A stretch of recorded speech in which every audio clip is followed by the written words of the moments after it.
Torah tells us at the end of Parshas Shoftim about the Egla Arufa. But if Rahman al-Tzlan, a corpse is found between two cities, we don't know who was responsible for what happened. The Gedolei Hador, the Zakein of each of the cities come out and go through a ceremony declaring Yadeinu lo shavchos adam hazeh, we are not responsible for what happened, we didn't do it, and they kill this cow that was brought out as part of the process. Did we really think that they killed a person, that they have to declare it wasn't us? So the Gemara in Sota explains that obviously not. But they're taking responsibility for what happens in the community. And if such a thing could happen in their vicinity, then it could be that the guest wasn't treated properly, he wasn't escorted properly, and therefore we take responsibility for that.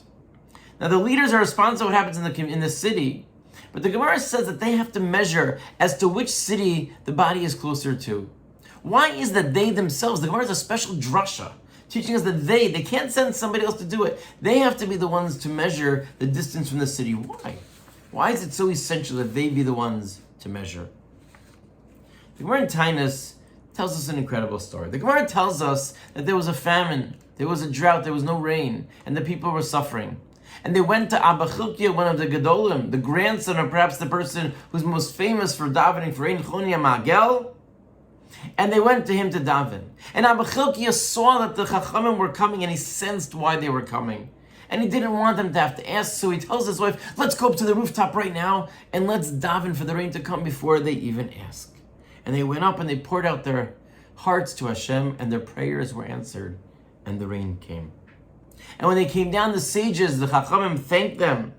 But they asked a question. Hashem accepted your tefillos. But they asked Abba Chilkiah, why did the clouds come from the side where your wife was davening, and not from the side where you were davening? It seems as if her tefillos were answered in a more defined, in a more acute way than your tefillos. What special merit does she have over you?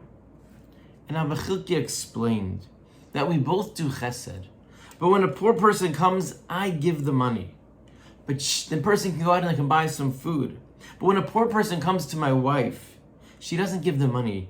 She provides them immediately with comfort and sits them down and talks to them and gives them something to eat and something to drink and clothes. And therefore, because she does a chesed like that, her tefillos were answered first. It's amazing. They're both acts of chesed. They're both acts of kindness. Both unquestionably helping somebody in need, and yet hers is of a different quality. Why not? What is the difference? And the difference seems to be that when you do a chesed shebegufo, when you yourself are performing, not just giving the money, but doing the chesed, it's a qualitatively different type of chesed. The actual performance with your body elevates the person in a different way. And perhaps that's the message of the elders being required to measure themselves and not allowed to send a shliach, not allowed to send a messenger in their stead. What's the message of the Egla Arufa?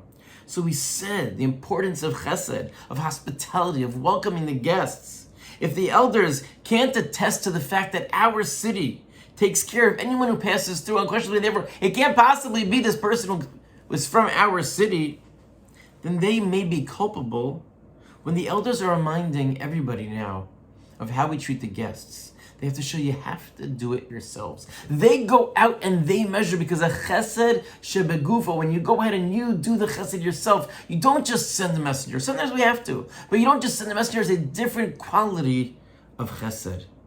It's an important reminder because we have, Baruch Hashem, so many opportunities to do chesed.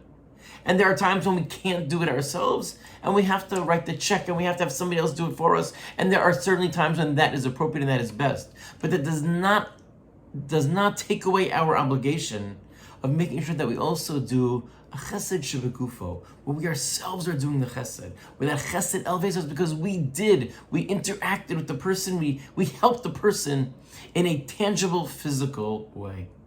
And that perhaps is the message of Abba Chilkiah and the message of the Egla Arufa as well, and one for us to keep and take to heart as Elul comes. We focus on our Bein Adam L'Makom, but we also try and improve our Bein Adam L'Chavero. Look for opportunities to help. Look for opportunities to help through somebody else, but also remember, try to find those opportunities to elevate ourselves through the chesed that we do, through the chesed shebegufo, and hopefully that zechus will be one that stands for us in the month of Elul and brings us closer to HaKadosh Baruch Hu.